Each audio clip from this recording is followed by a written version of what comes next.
Assalamualaikum warahmatullahi wabarakatuh.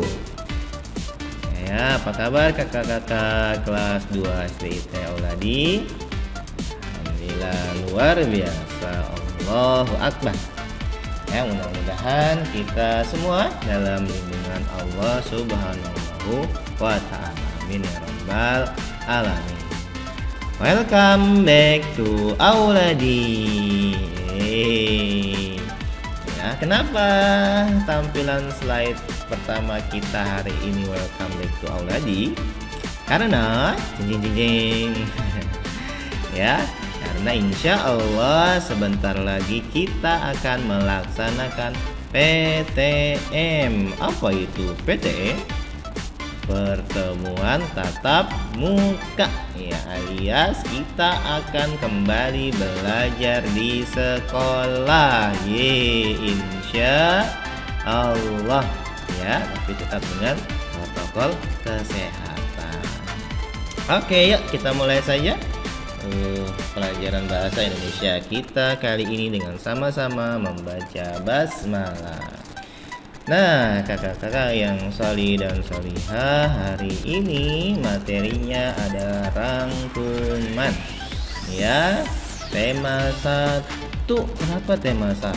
Saat kan sudah lewat ya.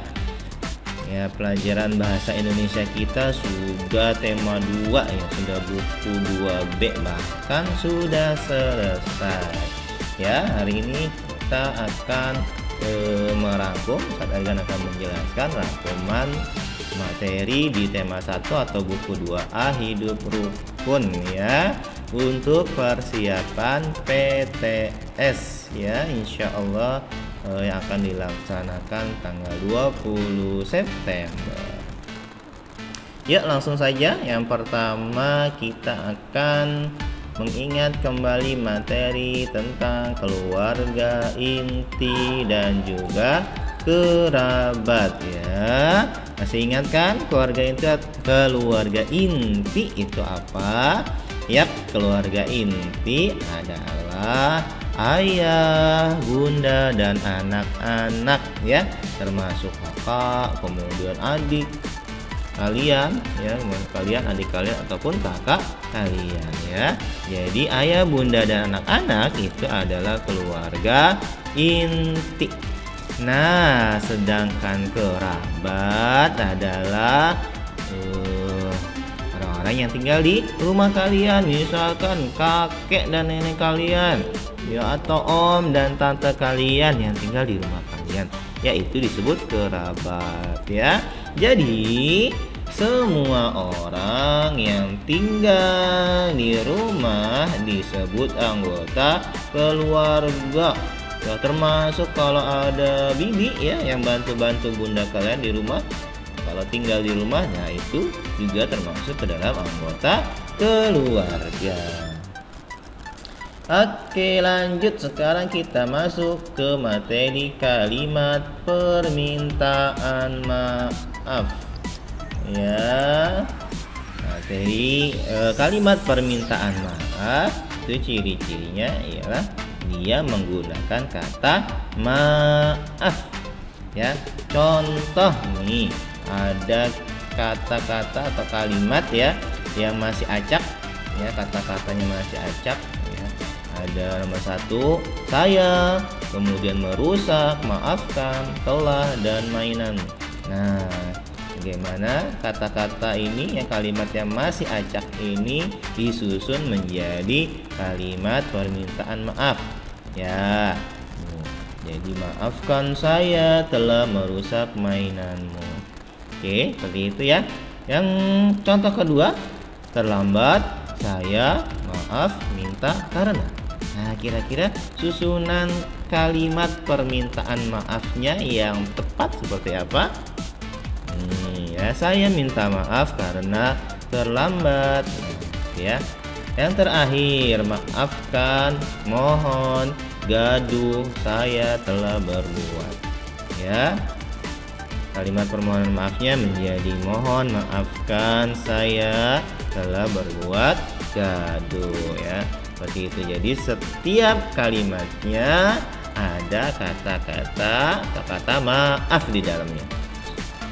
Oke, lanjut. Nah, kita masuk materi yang berikutnya itu puisi. Nah, masih ingat kan ya? Kemarin kalian mempraktekkan membaca puisi rukun. Nah, jadi kakak-kakak dalam membaca puisi ada beberapa hal yang harus diperhatikan. Ya, yang pertama, membaca puisi harus dihayati. Dihayati itu di apa ya? Dengan perasaan gitu membacanya ya. Nah, bagaimana supaya kita bisa menghayati sebuah puisi? Ya, jadi sebelum kita membacanya di depan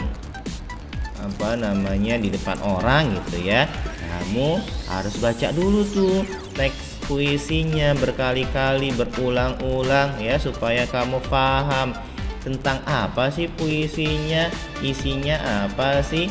Nah, seperti itu ya, supaya bisa menghayati. Berikutnya yaitu dalam membaca puisi ya, mimik wajah harus sesuai isi puisi. Mimik itu apa? Mimik itu tampilan wajah nih, wajah, ekspresi ya, ekspresi wajah. Nah, untuk belajar mimik wajah kamu bisa melakukannya di depan cermin. Nih, coba kamu senyum gitu ya. Nah, itu mimik wajah gembira. Kemudian coba kamu mempraktekkan mimik wajah sedih, mimik wajah semangat, mimik wajah marah. Nah, itu bisa dilatih di depan kamera. Jadi mimik wajah kita harus sesuai dengan puisi yang akan kita baca. Ya, kemudian yang ketiga, membaca puisi dengan nada dan bunyi kata yang benar gitu ya. Nadanya kalau misalkan lagi semangat, nadanya agak tinggi gitu ya, dengan semangat. Kemudian kata per katanya harus dibaca dengan benar dan jelas. Yang terakhir, dalam membaca puisi harus dengan sikap berani dan percaya diri. Nih, coba kita akan contohkan kembali puisi yang berikut. Bismillahirrahmanirrahim. Rukun. Keluargaku hidup rukun. Ayah dan ibu rukun. Anak-anak rukun. Rukun di meja makan, rukun saat belajar, rukun di mana saja. Hidup rukun itu menyenangkan. Nah, seperti itu ya. Contoh nada dan bunyi kata dalam membaca puisi. Oke, kita lanjutkan materi berikutnya yaitu kalimat tanya. Apa sih kalimat tanya itu? Nah, kalimat tanya itu adalah kalimat untuk menanyakan sesuatu kepada orang lain. Ciri-cirinya apa kalimat tanya? Ada dua ciri-cirinya, yaitu yang pertama menggunakan kata tanya, dan yang kedua menggunakan tanda tanya. Kalau tanda tanya itu seperti apa ya? Nah, ini ya yang melengkung, kemudian ada titik di bawahnya, itu ada tanda tanya. Sedangkan kata tanya ada beberapa. Nah, di sini Ustaz Ergan contohkan ada 5 jenis kata tanya. Yang pertama, kata tanya siapa. Yang kedua, kapan. Yang ketiga, di mana, kemana, dari mana. Yang keempat, berapa. Dan yang kelima, apa. Nah, contohnya bisa ya. Misalkan siapa? Siapa yang tadi datang ke rumahku? Nah, kalau kapan? Kapan kita akan belajar ke sekolah? Ya, di mana rumah kamu? Kemana? Contohnya adalah kakak, bunda kemana? Ya, kalau dari mana? Dari mana kamu mendapatkan buku itu? Kalau contoh berapa? Berapa hewan kurban yang disembelih di masjidmu? Apa yang menyebabkan terjadinya banjir? Ya. Nah, itu beberapa contoh kalimat tanya dengan menggunakan kata tanya yang ada di sini ya. Oke, berikutnya kita akan belajar tentang kalimat ajakan dan kalimat permintaan maaf. Di sini ada contohnya nih. Yang laki-laki namanya Ahmad, yang perempuan namanya Zahra. Ya, Ahmad ingin mengajak Zahra main sepeda. Ayo kita bermain sepeda, Zahra, atau ayo kita bermain sepeda, Ra. Kemudian Zahra menjawab, maaf ya Ahmad, hari ini aku ada les ya. Nah, jadi Ahmad mempraktekkan kalimat ajakan, sementara Zahra mempraktekkan kalimat permintaan maaf. Oke, selanjutnya yaitu kalimat perintah. Nah, kalimat perintah itu adalah kalimat yang berisi meminta ya, atau menyuruh seseorang melakukan sesuatu. Ya, menyuruh seseorang melakukan sesuatu. Nah, biasanya kalimat perintah itu di akhir kalimatnya menggunakan tanda seru nih, seperti ini tanda seru ya, garis lurus dari atas ke bawah, kemudian ada tanda titik. Contohnya, belajarlah dengan rajin, kemudian tutuplah pintu itu. Terakhir contohnya, bacalah buku itu. Nah, itu beberapa contoh kalimat perintah ya. Ingat, di akhir kalimatnya ada tanda seru. Oke, selanjutnya kalimat ajakan dan penolakan ajakan ya. Kalimat ajakan itu apa sih? Kalimat ajakan itu kalimat yang menyatakan ajakan seseorang kepada orang yang diajak bicara untuk sama-sama melakukan sesuatu ya. Ini kalimat ajakan itu mengajak orang lain untuk sama-sama melakukan sesuatu. Nah, ciri-ciri kalimat ajakan itu menggunakan kata ayo atau mari dan juga silakan ya. Ayo temani aku membeli buku di kantin misalnya ya. Kemudian mari teman-teman kita mulai pelajaran hari ini. Nah, itu ya, itu contoh kalimat ajakan ya. Kalau penolakan ajakan itu apa? Nah, nih contoh penolakan ajakan. Maaf, aku tidak bisa jika aku harus belajar untuk ujian besok. Nah, jadi kakak-kakak ketika ada teman ya atau saudara orang lain yang mengajak kita melakukan sesuatu, kita bisa menolaknya, tapi ada syaratnya. Cara menolaknya, yang pertama, ketika kita ingin menolak ajakan seseorang, ucapkanlah kata maaf ya. Maaf, aku tidak bisa ya. Kenapa harus ada kata maaf? Supaya orang atau teman kita yang mengajak kita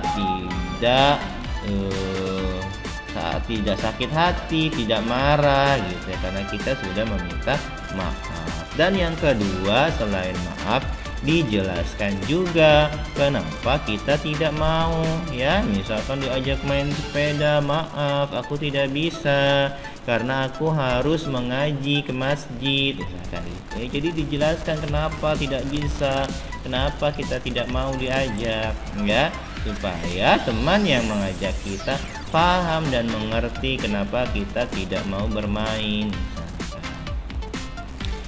Ya. Selanjutnya